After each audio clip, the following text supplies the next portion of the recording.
Hey friends, it is Jenna, what is up, and welcome back to the Board Game Garden, and welcome to a preview of this game right here. This is Cascadia Alpine Lakes, which it is a standalone kind of next version of Cascadia, and this is designed by the same designer, Randy Flynn, and it is published by Flat Out Games, who is sponsoring today's video, so a huge thank you to them. But we're going to get right into this video. I'm going to be showing you guys all the components that I have here in front of me, which are prototype and subject change. I'm also going to be kind of showing you guys what is different about Cascadia Alpine Lakes, what is similar to the base game of Cascadia, and just everything that this new kind of version has to offer. So if you guys are interested in that, then just keep on watching. Give this video a big thumbs up if you enjoy. Also, hit that subscribe button down below if you get to do so. We'd love to have you here in the garden. I will have the link to the Kickstarter campaign down below in the description box. If this is something that you guys think that you will be interested in.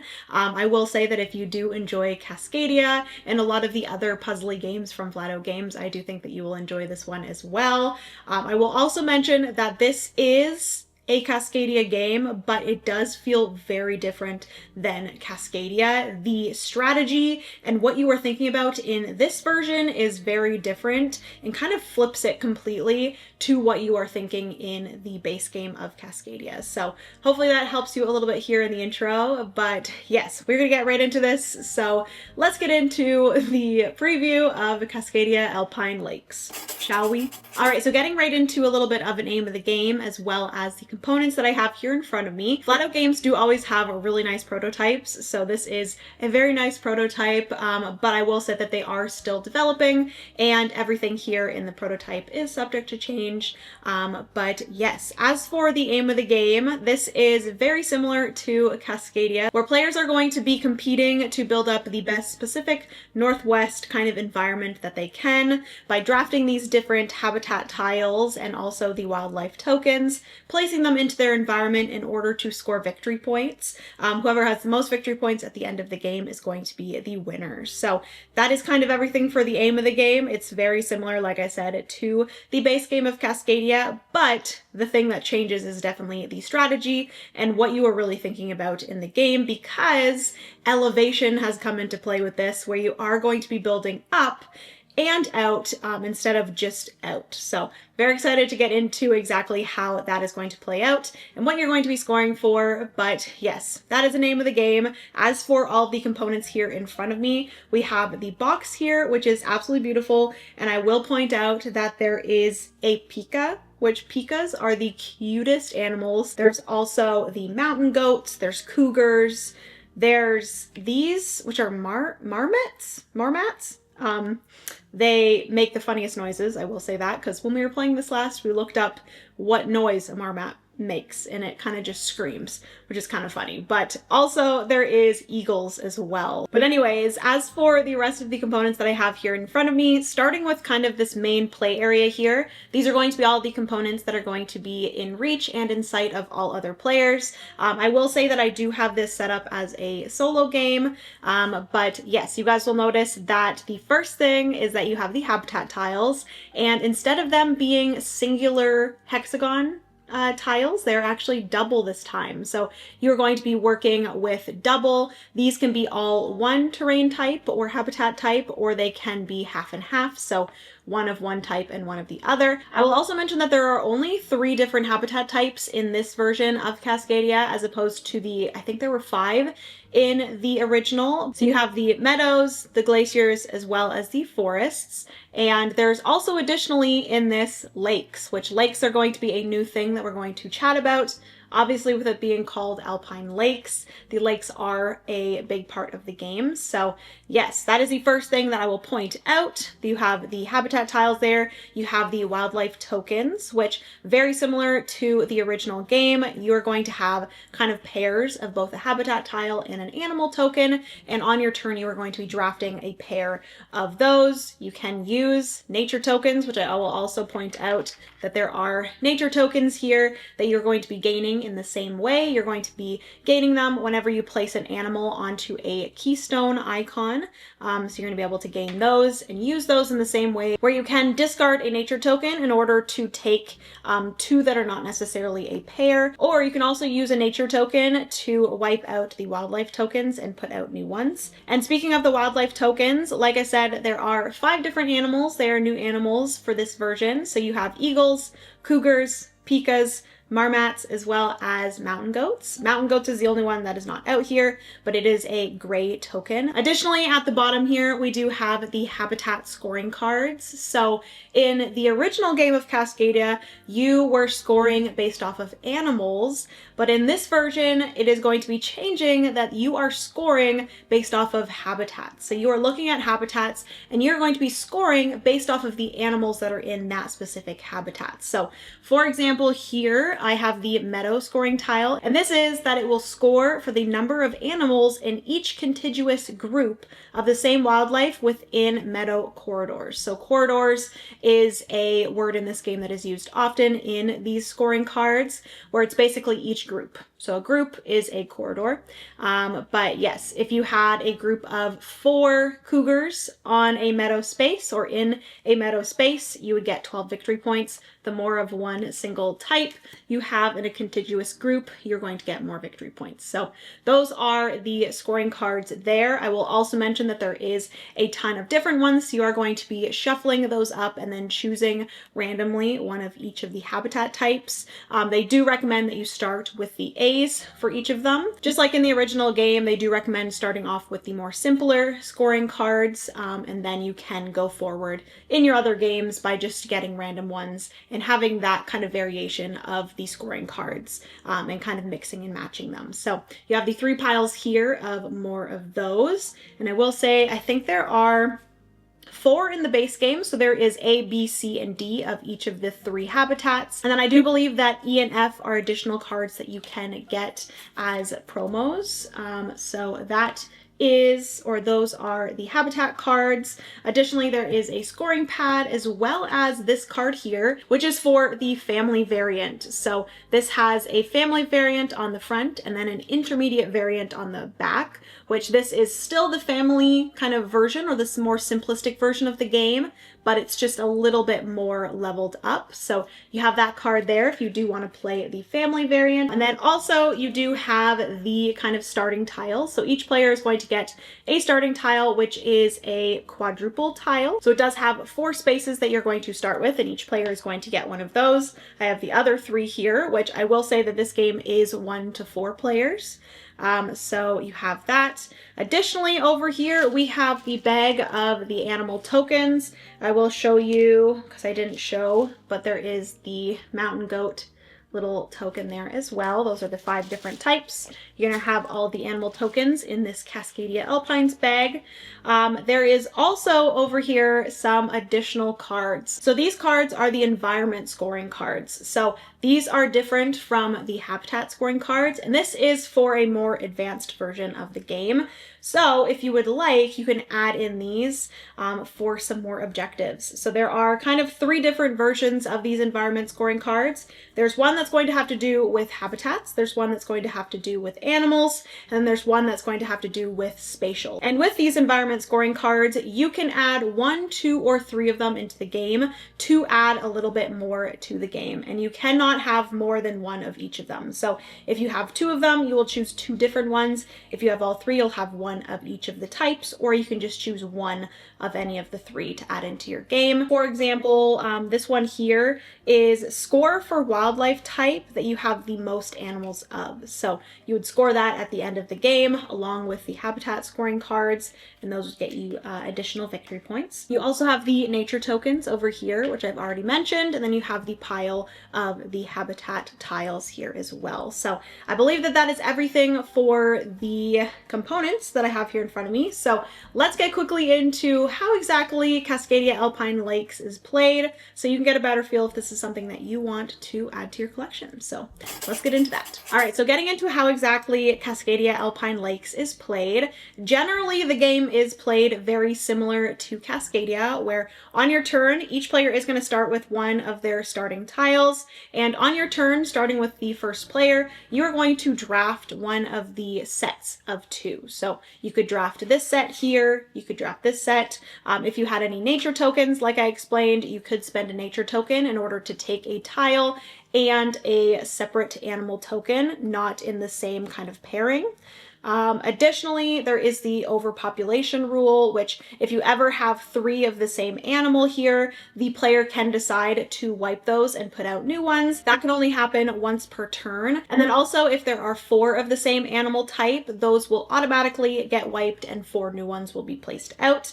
But on your turn, you're going to be taking those. So I might decide to take these 2 here. And the big difference between this game is the way that you're going to be placing your tiles, and then also obviously the difference between scoring the animals versus scoring the habitats. So once I took these 2 tiles here, I'm going to be able to place them into my environment. So just like the original Cascadia, you're going to place your tile. Once you have placed your tile, you're going to be able to place your animal token on one of the hexagons that displays that animal. So here I do have 3 different spots that I could place this. So I could place this Pika here on the tile that I just placed. You can always just place your tile on another tile that was already in your environment. But you do have to have a space that displays that animal's icon. If you do not, that animal token is automatically discarded and you obviously cannot place it because you don't have a spot for it. But the difference with this version of the game is that you can place your tile on top of another tile. So on your turn, you can decide to place your tile on top of another tile. There are 3 rules that you do have to keep in mind though. The first one is that you do have to have a flat kind of foundation for that tile. So I couldn't place it like half on one tile and half not. You have to have a flat kind of same level to place it on. The other thing is that if you do have a tile that does have an animal token on it already, you can place another tile on top of it, but that animal token has to be able to be taken off the tile that you're placing it on top of and placing it on the one that you are placing. Hopefully that makes sense. You guys will see in some B-roll how I'm doing that, but you cannot place a tile if the animal cannot be placed on the new tile that you are placing. So I could place this here and then put the Pika on top. The third and final kind of rule for this is that you always do have to kind of place them in a staircase. So with this example here, I could not then place another tile on top of here because I am now 2 levels above any other space around that tile. So you always have to kind of have a singular kind of step up on one of the sides. Hopefully, again, that makes sense. You guys will see in B-roll with that. But yes, those are the 3 main rules for placing the tiles into your environment.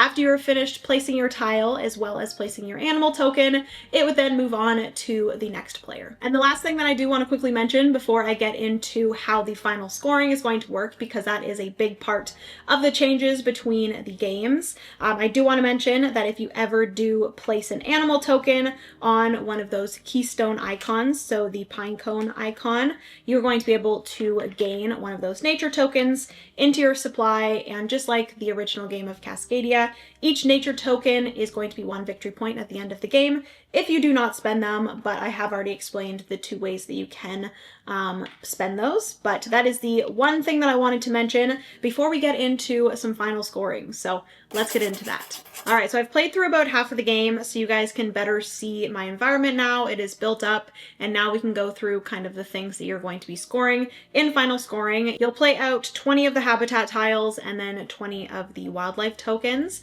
but here I've just played out half of those. So the first thing they're going to do with final scoring is you're going to score the 3 different habitat scoring cards. So you're going to go through and score the meadow, the glacier, as well as the forest, and those are going to be scoring in different ways. So here with my example, I do have a group of 2 eagles, a group of 2 marmots, as well as a group of 2 cougars. So I would score 5 victory points for each of those groups of 2, but you can score up to, if you have a group of 6 or more, 22 victory points for that. So I would score a total of 15 victory points for my meadows. We would then go into the glaciers, which specifically with this card here, I would score for groups of 2 of the same animal in each of the glacier kind of corridors or groups. So I have one kind of corridor here of the glaciers that has 2 cougars. So that would be 1. I have another group of 2 mountain goats here. So that would be 2 groups. I do have a marmot in this same glacier, but, oh, and also an eagle. But those do not score because they do not have their own pairings, and also they're in the same glacier corridor as the mountain goats. So each of the individual corridors of the glaciers would score if they had just at least one pairing in them. So here with this example, I have 2 corridors with a pairing in each of them. So I would gain a total of 11 victory points for that. And then lastly, we have the forest, which the forest is going to score based off of each forest corridor and based off of the different animals that they have in that corridor. So I have one here that has 4 different animals and then one here that has 3 different animals. Those would score then 7 and 11, so I'd score a total of 18 victory points for my forest. So you would go through and score all of those. The second thing that you're going to be scoring are the lakes. So the lakes are really interesting, where the elevation, which I will mention, any of these scoring things, it doesn't matter the elevation. You are just looking from top down, the different corridors and groups. Some of those groups are going to be different elevations. But for this one here, the lakes, you're going to be scoring based off of their elevation. So I have, I believe, 4 different lakes here. This one here is on the first level, so that lake is going to score 1 victory point. Each of the lakes are going to score based off of their elevation. So if it's on level 1, it'll be 1 victory point. This one here is on level 3, so that'll be 3 victory points. This one here is level 2, so that'll be 2 victory points, and then this one here is 2 as well, so that'll be another 2 victory points. The additional thing with lakes is that if you can surround the lake with tiles on all sides, that lake's score is going to be doubled. So both of these ones, as well as this one here, are all surrounded. So this singular one is going to be doubled, so that's going to be 2 victory points. This 3 level or 3 elevation lake will be doubled, so that'll be 6 victory points. And then this 2 elevation lake will be 4 victory points because it's at level 2. So that's how you're going to be scoring lakes. The next thing that you're going to be scoring are the animals, and the animals are going to be scored based off of their elevation. So every animal that you have is going to be 2 victory points if they are at an elevation of 3 or more. You are going to be going through all of the animals, so the 5 different animals individually, because on top of those 2 victory points that you would get for each animal at the 3 or higher elevation, you're also going to be competing against your opponents to get the highest animals. So you're going to go through each of those animals. You're going to go, let's say, cougars first. You're going to say what your highest cougar, the highest elevation cougar is. So for example, with me, I have 1 cougar at elevation 2, which is not great, but let me just tell you guys, I only played half of the game so far, so it's okay. But yes, I would say I have 1 cougar at elevation 2. Everyone would say what their highest cougar is. If there is ever a tie between who has the highest cougars, you'll then go into a tiebreaker, which is whoever has the most cougars at that elevation. If there's still a tie, it'll be whoever has the most at the next elevation. If there's still a tie, it'll be the next elevation. If there is still a tie after that, you will share the victory points based off of how many people has shared that tie, but you'll go through each of the animals individually, getting victory points based off of who has the highest. On top of that, getting 2 victory points for each animal that is at elevation 3 or more. So you'll go through all 5 of those. The only other things that you will score for are your nature tokens, which I will say I am the type of Cascadia player that loves to hoard my nature tokens. So I do have 5 nature tokens here, so I would gain 5 victory points for those. If you are playing with the advanced version, you do have your different environment cards that you're going to score as well. And that would be the last thing that you would score if you were playing that advanced version. And then you would tally those up, and then whoever had the most victory points would be the winner of Cascadia Alpine Lakes. All right, friends, so that is going to be everything for today's preview of Cascadia Alpine Lakes. this is one that genuinely I am very excited about because I am a huge fan of Cascadia. This has always been one of my comfort games. So being able to play a game that is familiar yet very different at the same time and really changes the way that you think about the game and your strategy with it, it's one that I've been really excited about. So yes, I will additionally add to this that there are those different solo scenarios and achievements and different things that you can do. There's also a really cool thing that they are doing with Cascadia Alpine Lakes, where this actually includes a mini expansion that you can play with the original version of Cascadia. So it is a way for you to play with the components in Alpine Lakes with the original version of Cascadia, which I think is very cool. They did do something similar to this with Knitting Circle along with Calico, where they did include a mini expansion within Knitting Circle that you could play in Calico to change up the game of Calico. So hopefully you guys enjoyed this video. Hopefully it gave you a good feel of how Cascadia Alpine Lakes is played, how it is different from the original, and if it's something that you wanted to add to your collection. If you did enjoy this, please give this video a big thumbs up. I'd appreciate it so much. Also be sure to hit that subscribe button down below if you've yet to do so. We'd love to have you here in the garden. A huge thank you again to Flat Out Games for sponsoring today's preview. I appreciate it so much. Be sure to go and check out the campaign.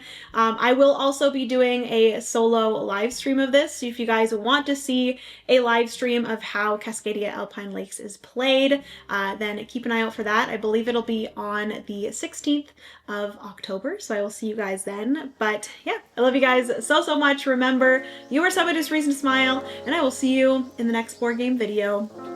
Bye, friends.